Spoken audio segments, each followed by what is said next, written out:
Voilà, alors on va continuer et je pense qu'on va peut-être aujourd'hui terminer le conte. On est déjà arrivé,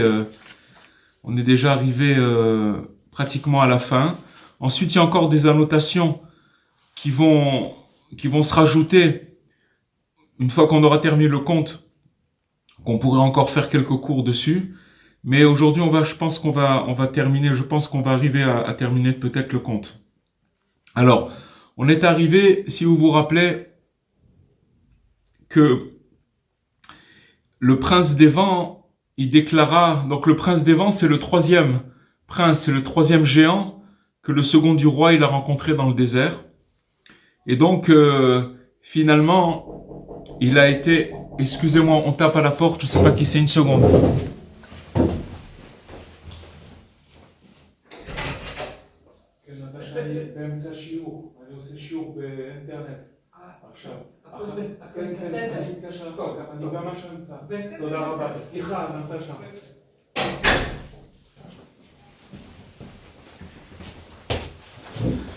Excusez-moi, quelqu'un qui a tapé à la porte.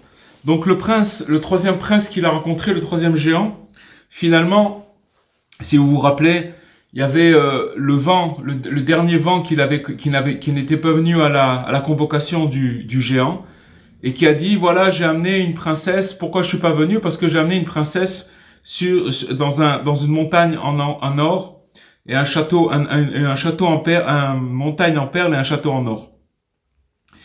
Et donc le prince des vents, il a déclaré au second du royaume, cela fait déjà si longtemps que tu la cherches, et tu t'es tant donné de peine, alors peut-être vas-tu maintenant rencontrer un obstacle à cause du manque d'argent. D'accord? Et il lui a dit, c'est pourquoi je vais te donner un récipient, et lorsque tu plongeras ta main dedans, tu en ressortiras de l'argent. Puis il donna à ce vent de transporter le second du royaume jusqu'à là-bas. Donc la princesse, elle était déjà arrivée là-bas, dans cet endroit, mais il a donné aussi ordre à ce vent de prendre le second du royaume et de l'amener donc là-bas, là où se trouvait la princesse. Et donc on est arrivé jusque-là. Ensuite, le vent l'emporta jusqu'au portail. Il l'amena jusqu'au portail. Alors on peut dire que le portail, il va symboliser Tzion, c'est-à-dire c'est la porte de Jérusalem. Parce que si vous voulez si vous voulez ce château, on peut le définir, ce château extraordinaire où la princesse s'est retrouvée là-bas, elle est arrivée à destination. On peut le qualifier de, si vous voulez, de la montagne de Tzion, ça veut dire la montagne de Jérusalem où le temple, le futur temple va être reconstruit. Il va d'ailleurs, c'est marqué que ce temple-là, le troisième temple, il va descendre du ciel.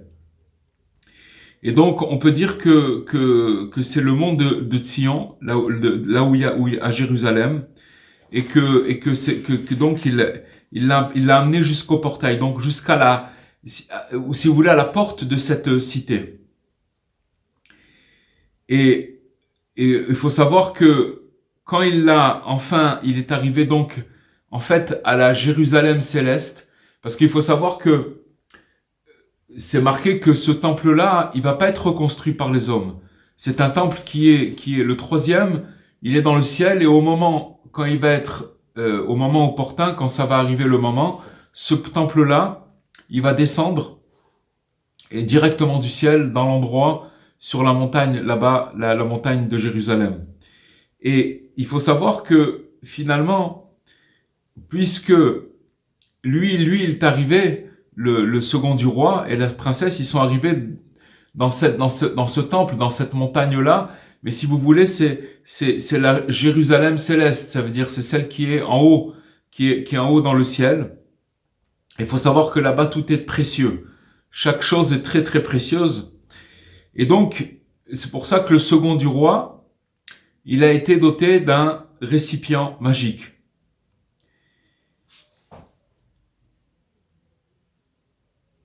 Et c'est pour ça que, avec ce récipient, il va pouvoir soudoyer les forces de résistance qui vont s'opposer encore à ses réussites. Jusqu'au dernier moment, bien qu'il sait où aller, bien qu'il a été aidé, bien qu'il a passé toutes ces étapes, mais finalement, il faut savoir que plus on monte en degrés, plus les choses elles deviennent très serrées, dans le sens où ça devient de plus en plus fin.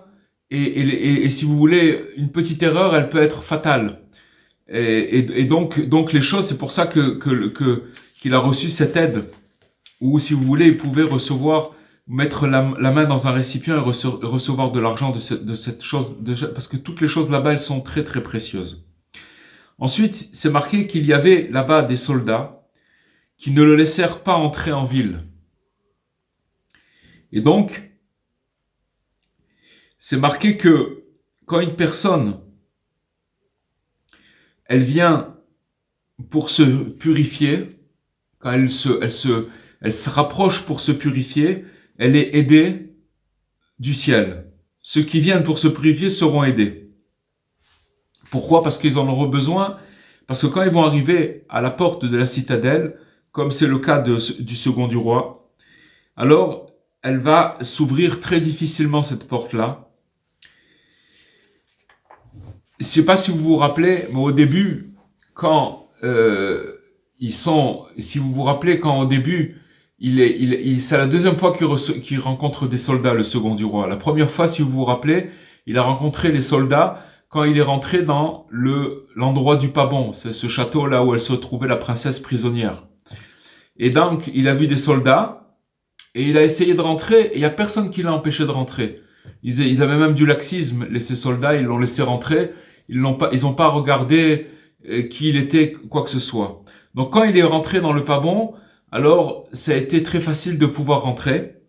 Mais quand maintenant il rentre dans la citadelle de la sainteté, la citadelle, les portes de la citadelle, ou si vous voulez, c'est l'endroit du bon. Alors là-bas, c'est pas si facile de rentrer comme ça. Il faut beaucoup insister pour y rentrer et il faut payer cher. Il faut payer cher parce que si vous voulez, ça a une valeur inestimable. Alors, ça demande des efforts inévaluables. C'est pour ça que des fois, quand on veut accomplir des bonnes choses, et ça nous demande de beaucoup d'efforts pour arriver à les accomplir. Et des fois, on peut même ressentir, on avait déjà expliqué ça dans un cours, un repoussement qui vient d'en haut, qui nous empêche de nous rapprocher des choses qui sont grandes. Mais tout ça, c'est pour nous tester et voir si véritablement on veut la chose. En fait, si vous voulez que tous les empêchements qui viennent entraver notre parcours pour arriver à recevoir cette bonne chose, tous ces empêchements-là, ils sont faits juste pour développer le vouloir. Et quand on arrive à développer le vouloir, ça veut dire à faire montrer que malgré tout on veut, ce vouloir-là, il nous permet de passer les étapes et de pouvoir... Mais si vous voulez, ça demande un effort. Et payer cher, ça veut dire qu'il faut faire des efforts malgré, si vous voulez, si on veut, on peut trouver des preuves qu'on veut pas de nous. On peut trouver des preuves, on peut trouver des excuses. On dit mais j'ai essayé, ça a pas marché, etc. On peut trouver toutes sortes de preuves. Et donc c'est ça payer cher, c'est-à-dire que malgré les excuses qu'on pourrait avoir, alors on lâche pas le vouloir. C'est ce qu'il a fait tout au long de son parcours, le second du roi. Malgré les chutes, malgré les retours en arrière, malgré etc.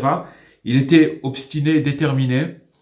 C'est ça qui l'a fait toujours avancer, c'était ça le moteur. Mais là, si vous voulez, il est arrivé à un endroit décisif où c'est les portes de la citadelle, les portes du grand portail, et que là-bas, il va falloir que il paye très cher. Alors, et finalement, l'aide essentielle qu'il va recevoir le second du roi, c'est la mesure de patience obstinée qu'il saura trouver en lui-même. C'est ça en fait le secret de chacun de nous. On est mis à l'épreuve sur la patience. C'est-à-dire que on pense que c'est terminé, on peut pas faire plus que ce qu'on a fait. Et on a, si vous voulez, comme je vous disais, des excuses qui nous prouvent que c'est pas possible, mais en vérité, c'est du ciel, si on continue à vouloir malgré tout, alors qu'est-ce qu'on va recevoir? On va recevoir, si vous voulez, le principe de trouver de la patience et d'être obstiné. Ça veut dire de trouver de la patience et qu'on saura trouver cette patience en nous-mêmes. C'est ça la clé. D'accord? Donc après c'est marqué, il entra en ville, c'était une belle cité. Alors, comme on a dit tout à l'heure, cette cité, c'est Jérusalem. C'est marqué que dans notre tradition, qu'il y a 10 mesures de grâce qui descendirent sur terre. 10 mesures.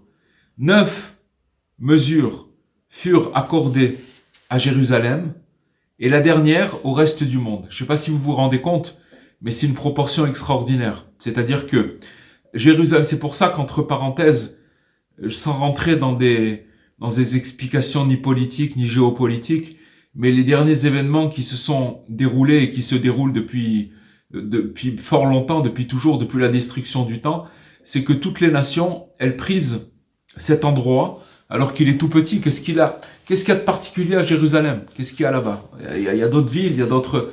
Mais là-bas, il faut savoir que c'est le centre du monde, dans la mesure où, si vous voulez, c'est l'endroit où le temple et c'est l'endroit où le temple a existé et il va revenir, ce temple-là. Et si vous voulez, tout l'endroit tout le bien se trouve là-bas.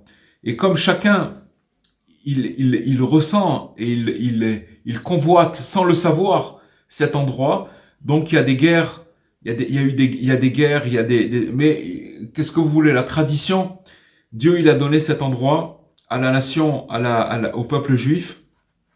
Bien entendu, ça sera reconnu par toutes les nations quand le Mashiach viendra, sans armes. Il il n'y aura pas besoin d'armes, il n'y aura pas besoin de guerre, il n'y aura pas besoin de roquettes. Ça sera fait, chacun y comprendra à qui ça appartient. Mais en attendant, on n'est pas encore arrivé à ce moment-là, et c'est pour ça qu'il y a ça s'enflamme, etc.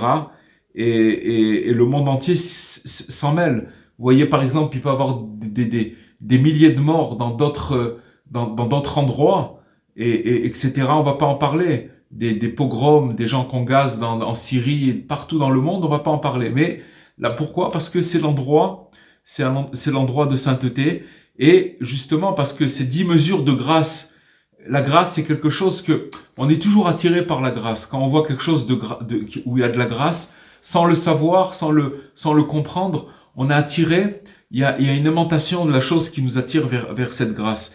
Et imaginez-vous que maintenant, Jérusalem, elle a reçu il y a eu 10 mesures de grâce qui sont descendues sur terre, et Jérusalem en a reçu 9. Et une mesure de grâce qui est partie dans le reste du monde. Donc, si vous voulez, la Jérusalem céleste, d'accord, il y a toujours une symétrie. Il y a tout ce qu'il y a en haut dans le ciel, c'est un reflet, en vérité, ce qu'il y a sur terre, c'est un reflet de ce qui se passe dans le ciel. Et si vous voulez, la Jérusalem céleste, elle se reflète, sans nul doute, d'accord, dans la Jérusalem terrestre, ce qu'on voit ici à Jérusalem. Et celui qui a été à Jérusalem, nos yeux peuvent le témoigner, il y a vraiment là-bas celui qui est sincère, il verra là-bas une grâce surnaturelle. C'est indéniable que c'est quelque chose il y a une lumière spéciale, il y a quelque chose de très spécial qui se passe là-bas. Et c'est justement parce qu'à cause de ces 9 mesures de grâce qui sont tombées et qui sont descendues à Jérusalem. Et maintenant, donc certains voient certains y voient cette Jérusalem comme un domaine paradisiaque, d'accord, où l'âme, elle aurait accès après avoir atteint l'éveil, c'est-à-dire et ses vicissitudes terrestres. C'est-à-dire quoi? C'est-à-dire que maintenant, c'est comme le second du roi. Pour qu'il soit arrivé devant ce grand portail, qu'on a dit cette montagne, attention, il n'est pas encore rentré, hein, mais il est déjà arrivé à destination. Après, il y a encore d'autres étapes, mais il n'est pas encore rentré.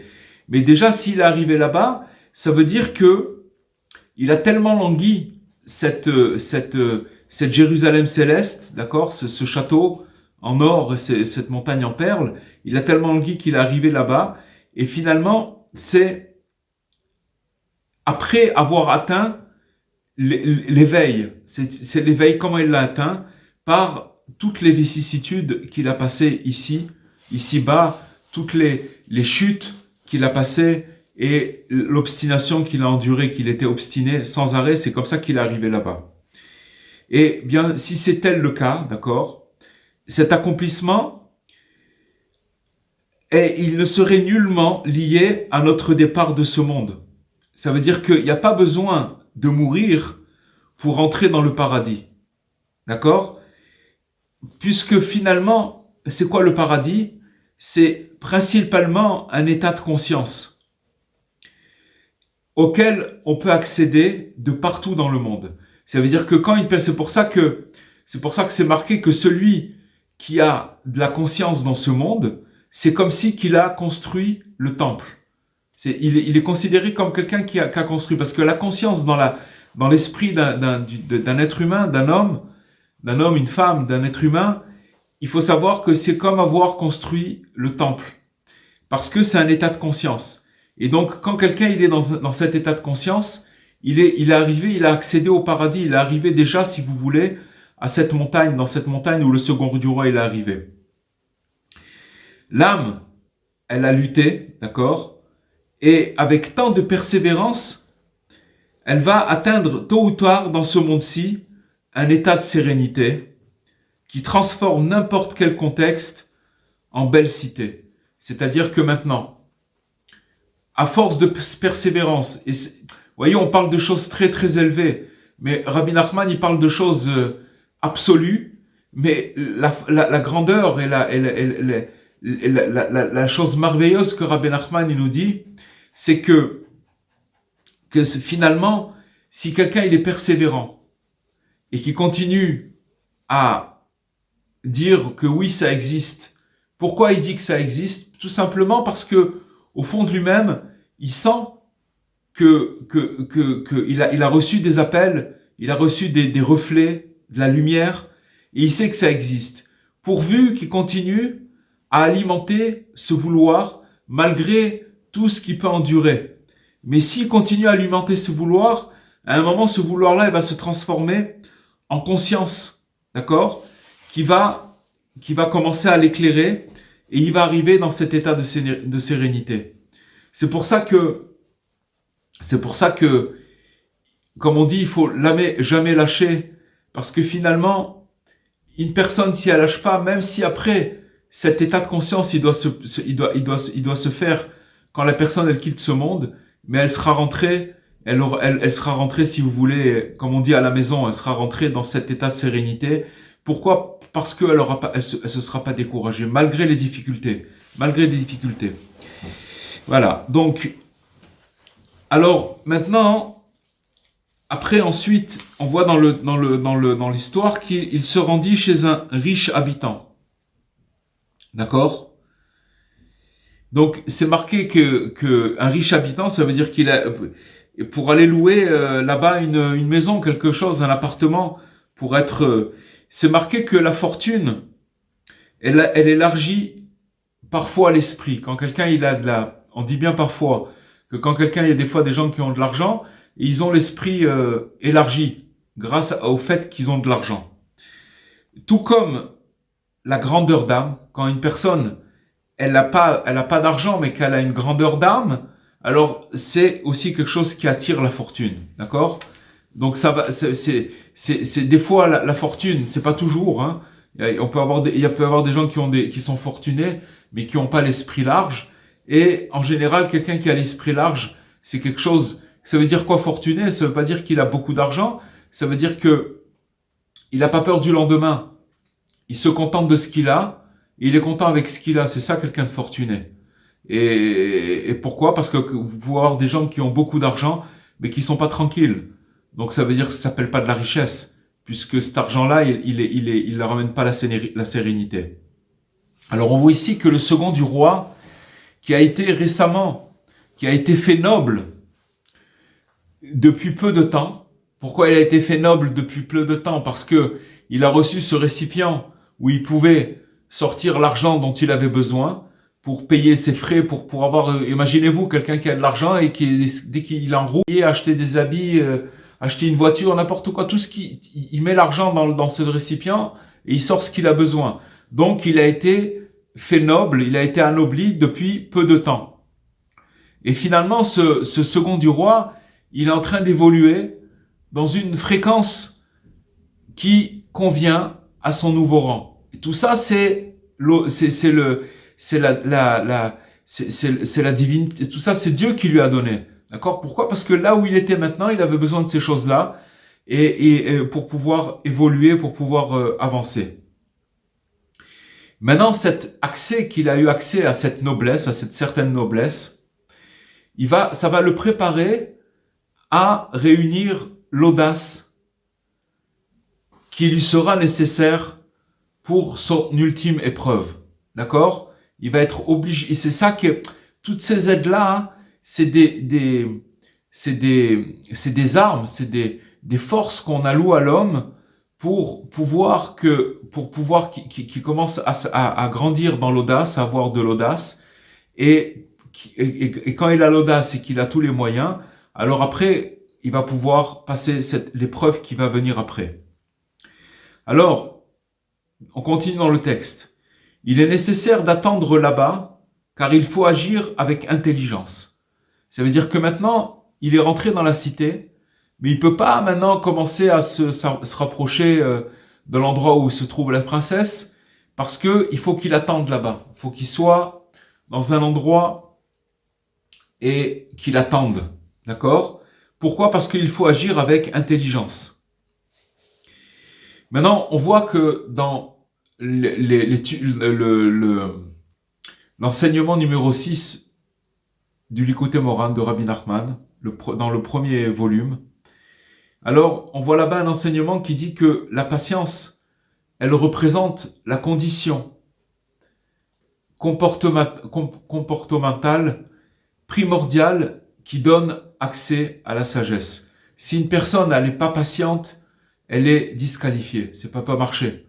Pourquoi? Parce que dans ce monde-là, pour découvrir la lumière, il faut beaucoup de persévérance et beaucoup de patience. On nous le dit au moins, la chance qu'on a, c'est que il y a des tzadikim, il y a Rabbi Nachman qui nous l'a dit et qui nous le dit, il nous cesse que de nous le répéter, qu'il faut beaucoup de patience. Donc, maintenant, il faut savoir que au niveau méditatif, si on rentre dans la méditation, qu'est-ce que ça veut dire la patience? Parce qu'après, plus tard, on va voir que il dit comme ça, il est nécessaire d'attendre là-bas, car il faut agir intelligemment, avec sagacité, pour faire sortir la princesse. Donc, au niveau méditatif, la patience et la sagacité, c'est quoi la sagacité? C'est quelqu'un qui a un mode de raisonnement créatif, d'accord? Qui a une rapidité d'esprit. C'est ça la sagacité. Il va très vite dans sa tête.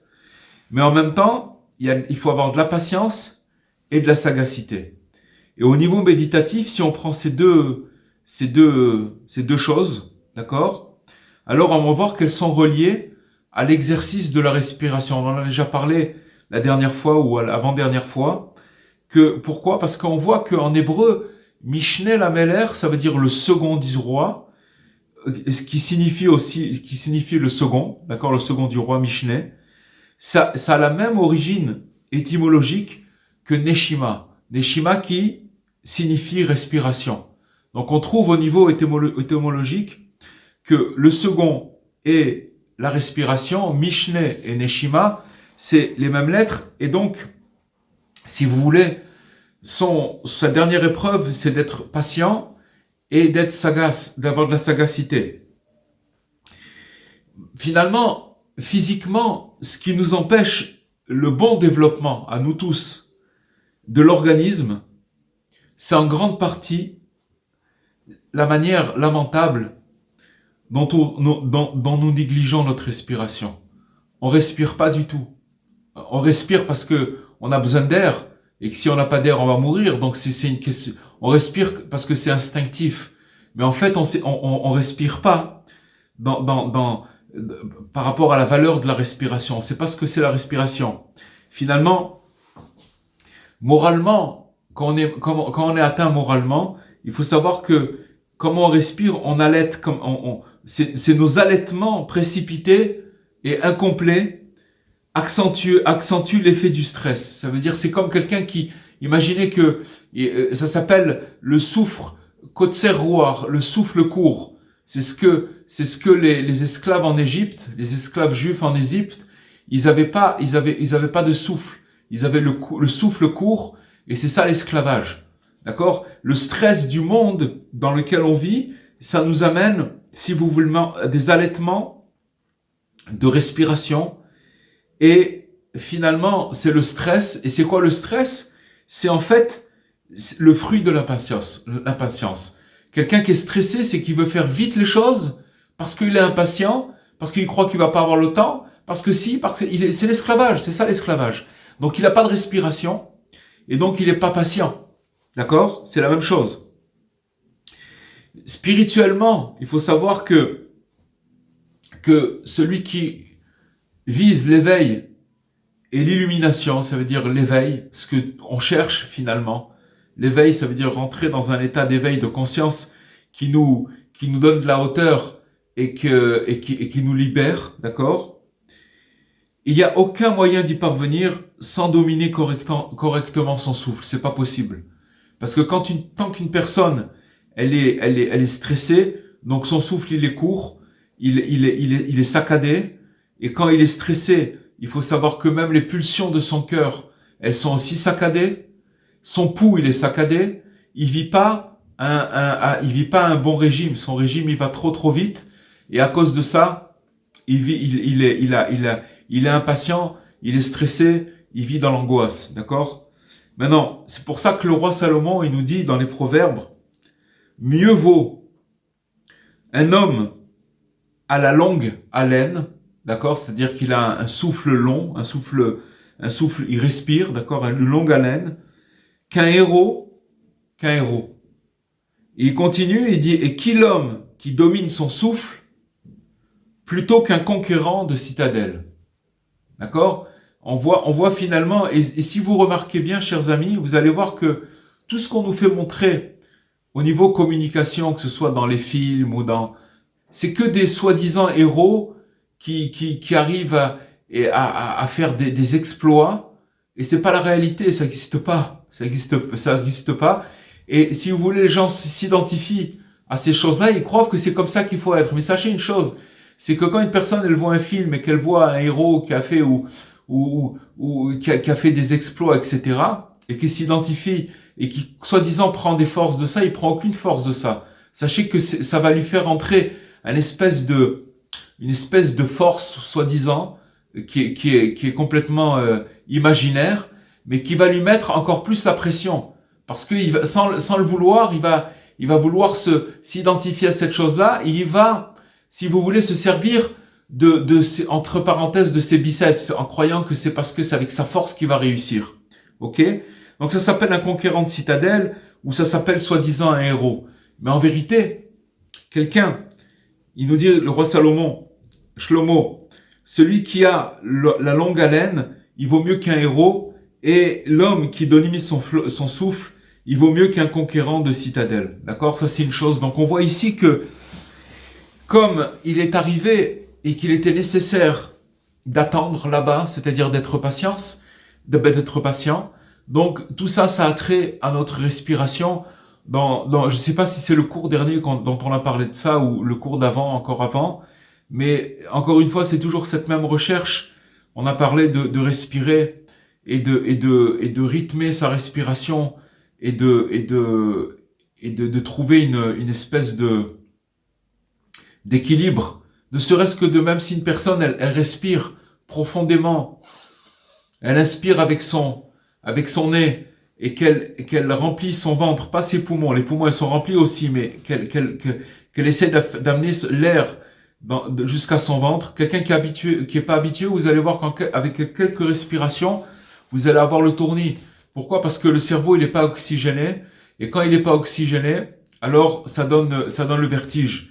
Mais si quelqu'un il commence à faire ça, ne serait-ce que 2-3 minutes par jour, je peux vous garantir que les choses elles changent complètement dans sa vie, parce qu'il commence, si vous voulez, à aller à contresens de sa respiration, de ce stress. Parce que si quelqu'un il respire pas, chers amis, il faut savoir que c'est obligé qu'il est dans le stress. Obligé. S'il respire pas, ça veut pas dire que quand il va respirer, il va arrêter son stress. Mais c'est 3 minutes qu'il va faire, on va dire 2 minutes le matin et 2 minutes le soir, petit à petit, quand il va intégrer cette chose-là, c'est pas si facile que ça. Pourtant, 2 minutes, c'est quoi? C'est 120 secondes. C'est pas, ou 180 secondes si c'est 3 minutes. C'est pas si long que ça.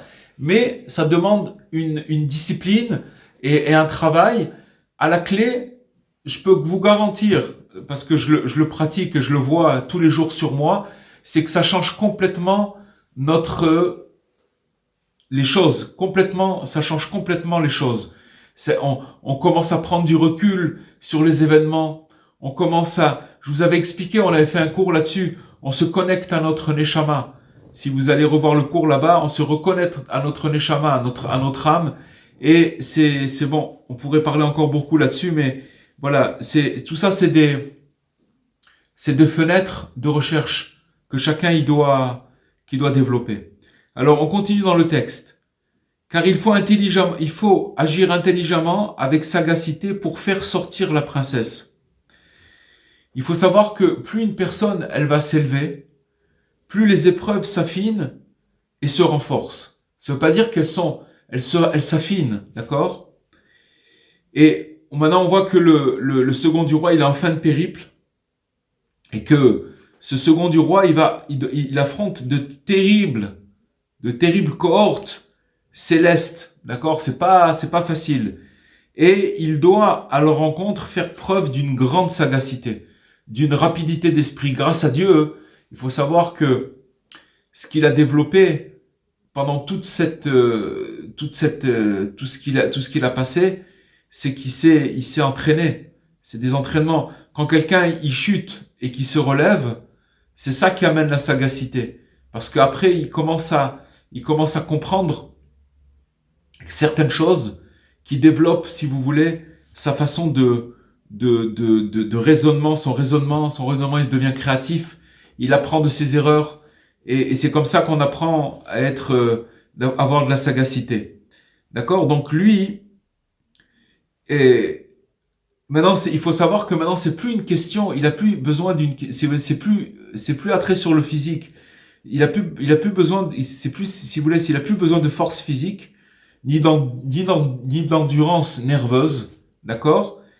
Mais tout va être dans le cérébral. Si on doit donner un exemple, c'est comme la différence qui existerait entre un match de boxe, d'accord, et une partie d'échecs.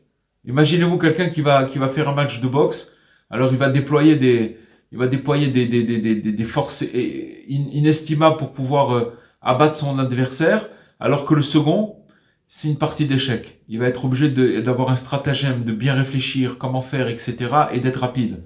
Ok? Donc voilà où il s'est retrouvé maintenant le second du roi. Comme il la sauva, Rabbi Nachman ne le raconta pas.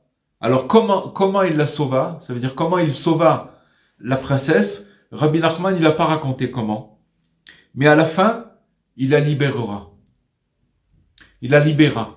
D'accord? À la fin, il la libéra, ça c'est sûr. Comment? Rabbi Nachman, il n'a pas raconté comment. Alors, je ne sais pas si vous vous rappelez, mais quand on a commencé l'exil d'une princesse, dans les premiers cours, dans l'introduction, on avait dit que c'était une histoire vraie. Ça veut dire quoi une histoire vraie? C'est-à-dire que c'est une histoire qui est en cours, qui est en train de se passer maintenant où on en parle. C'est-à-dire que l'histoire de la princesse, l'exil d'une princesse, on est dedans. D'accord? Chacun dans sa vie. Et au niveau de ce qui se passe dans le ciel, de ce qui se passe dans un certain endroit, c'est quelque chose qui est en train de se passer maintenant. Toutes les scènes, elles sont en train de se jouer. Et maintenant, si vous voulez, d'une manière globale, cette libération de cette princesse, elle n'est pas encore achevée. Puisque, si vous voulez, elle n'est pas achevée puisqu'on n'est pas encore arrivé à la fin de l'histoire. Mais, si vous voulez, c'est pour ça que elle peut pas être contée tout en entier. On peut pas expliquer, si vous voulez, comment, si vous voulez, le second du roi, il a sauvé la princesse. Rabbi Nachman, c'est pour ça qu'il n'a pas raconté, parce qu'on est encore... C'est pour ça que Rabbi Nachman, il a dit j'ai terminé et je terminerai. Ça veut dire que j'ai tout fini, ça y est, tout a été, tout le monde, je vais réparer le monde, tout est réparé et je terminerai. Comment quelqu'un peut dire j'ai terminé et je terminerai? Ça veut dire c'est comme si que maintenant vous avez déjà vu la fin du film, mais vous êtes en train de voir le film, il est aux 3/4 terminé, vous savez que ça va se terminer, mais vous êtes encore dans le film, vous comprenez? On est encore dans le film, c'est pour ça que Rabbi Nachman, il peut pas raconter la fin de comment ça s'est passé, comment il va sauver la princesse.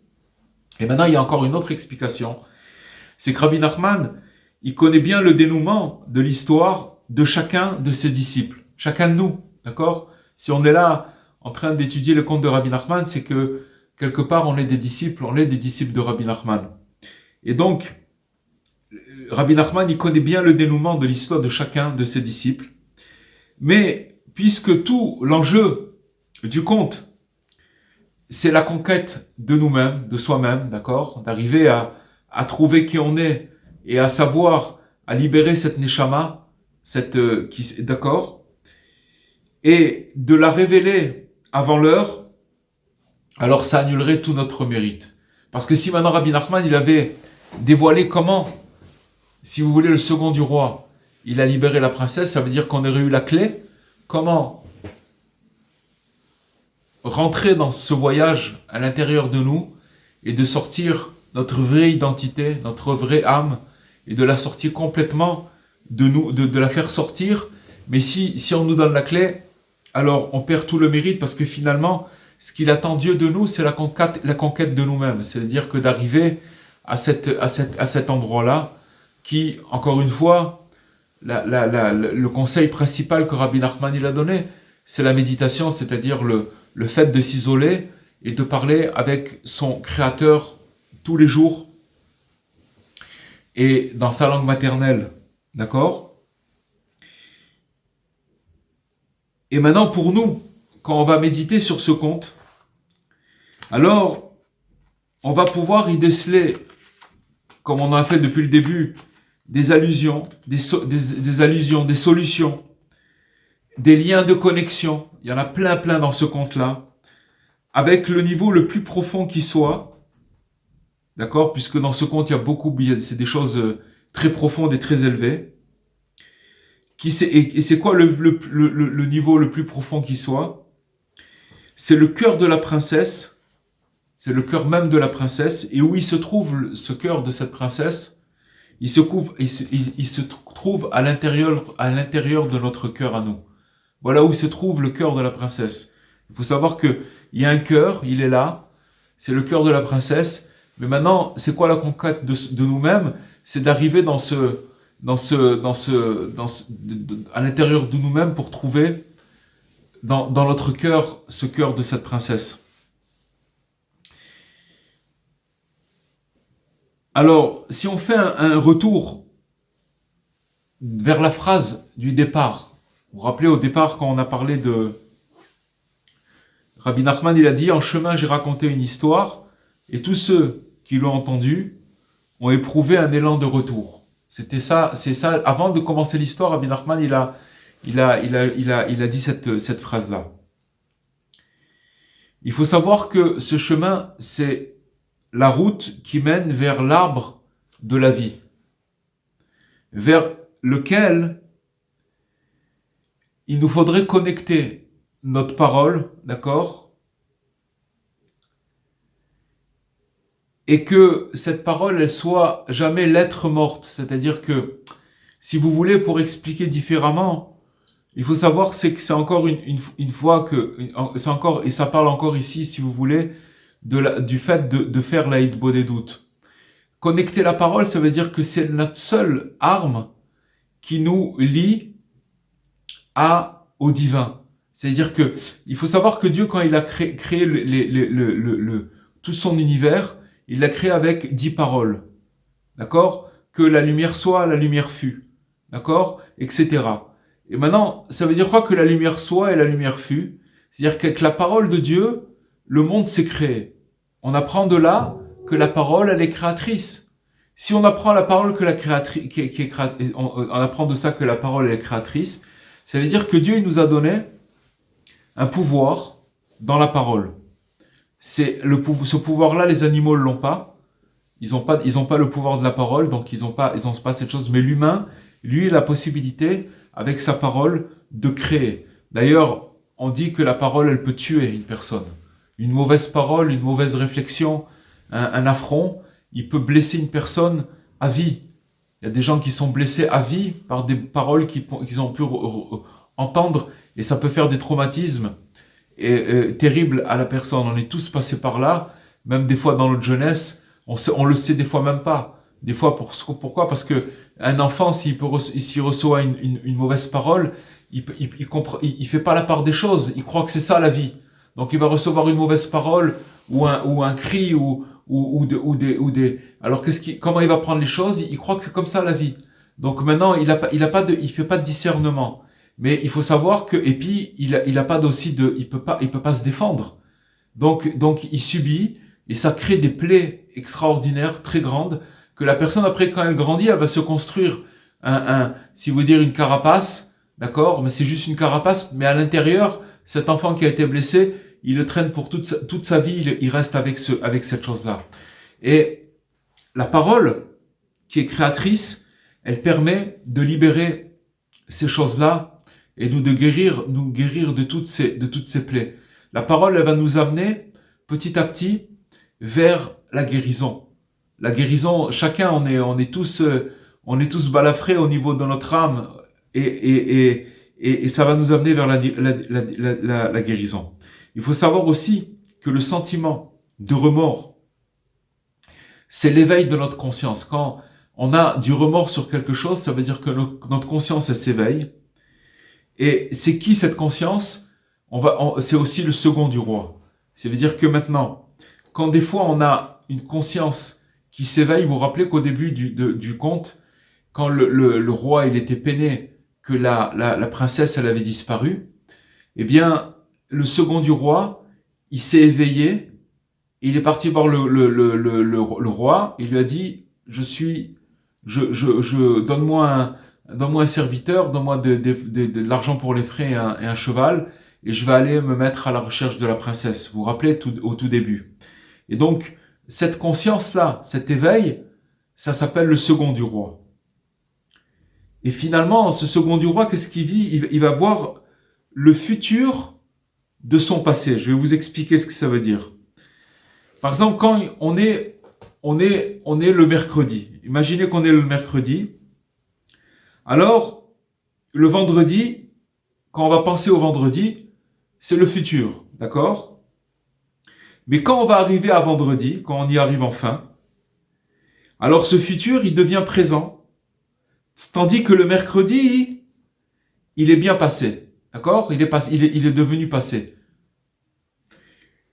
Mais il faut savoir que quand on se lie, d'accord, aujourd'hui, c'est-à-dire maintenant, à notre passé, par une réflexion réparatrice, c'est-à-dire que on a des remords, mais pas des remords dans le sens des remords qui tuent, des remords qui cassent la personne. C'est des remords où on cherche la réparation. C'est pour ça que c'est très important la parole.